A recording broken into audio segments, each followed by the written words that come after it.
Bonjour, bonjour. On parle énergétique, parasite, présence, entité. Comment savoir quels sont les symptômes finalement qu'on est parasité, qu'on a une présence sur nous? C'est assez variable. Il y a beaucoup de choses assez différentes qui peuvent rentrer en ligne de compte. Fatigue soudaine, des pensées intrusives, des sentiments qui semblent pas être les nôtres ou dont on n'a pas l'habitude. La sensation d'être observé ou de pas être seul. Sensation d'être un petit peu comme si on était éjecté, alors pas juste en dehors de ses baskets, hein, mais comme si on était un peu éjecté, repoussé à l'extérieur. Des rêves trop lourds, hum, certains types d'angoisse. Euh, Par exemple, des voix à l'intérieur de votre tête. Enfin, alors attention, il y a aussi les problèmes de schizophrénie. Quand je parle de voix, c'est des idées qui sont pas habituelles, qui sont pas les vôtres, euh, qui d'un seul coup ne vous ressemblent pas. La sensation de pas être soi, de pas se ressembler, de pas se reconnaître. Certaines fois, des difficultés à se regarder dans le miroir. Ça peut être aussi des douleurs, parce qu'il va y avoir des blocages.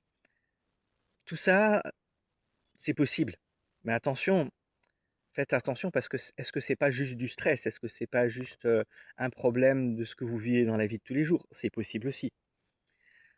On est obligé de recouper, de vérifier ce genre de choses. C'est pas des sensations qui à elles seules vont affirmer que oui, il y a un problème. Alors bien sûr, quand il y a ce genre de choses, bah, le mieux c'est de venir faire un nettoyage et de voir ce qu'il y a derrière, hein. Et c'est vrai que souvent il y a quelque chose derrière, mais c'est pas systématique. J'ai eu des personnes qui sont venues avec toutes sortes de symptômes du genre, en disant, ben voilà, je dois être possédé, je dois ci, je dois ça, machin. Et puis en fait, non, il y avait juste derrière un trauma, un problème de deuil ou des choses dans le genre là. Alors bien sûr, dans ce cas-là, ben, on va faire autre chose. Ça nécessite quand même que je pratique le nettoyage en entier pour vérifier justement qu'il n'y a pas quelque chose de caché. Mais bon, souvent, ça a un côté quelque part rassurant que ce soit juste émotionnel et mental. Parce que beaucoup d'entre vous, ne comprenant pas ces choses et ne comprenant pas, ne les expérimentant pas, bah, ça leur fait peur, la peur de l'inconnu. Et c'est rassurant de se dire, ok, ça va, c'est pas si grave, il n'y a pas grand-chose, c'est pas de là que ça vient. Parce que, étonnamment, ça paraît plus simple de travailler sur l'émotionnel et le mental. C'est pas forcément le cas. C'est souvent le cas, mais c'est pas forcément le cas.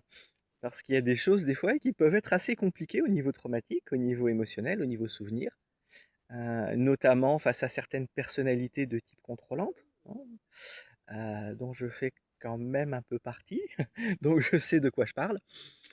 Et oui, ce genre de détail peut vous permettre de comprendre déjà qu'il y a quelque chose qui ne va pas. Rien que ça, déjà en soi, c'est pas mal. Et puis après, on va voir ce qu'il y a derrière. Et si jamais ça devenait effectivement trop lourd, ou si je me rends compte que c'est hors de mon champ de compétences, bien entendu, je vais vous inciter à aller voir soit un collègue, soit un professionnel de votre problématique. Voilà. Je vous laisse là-dessus. À bientôt. Ciao, ciao.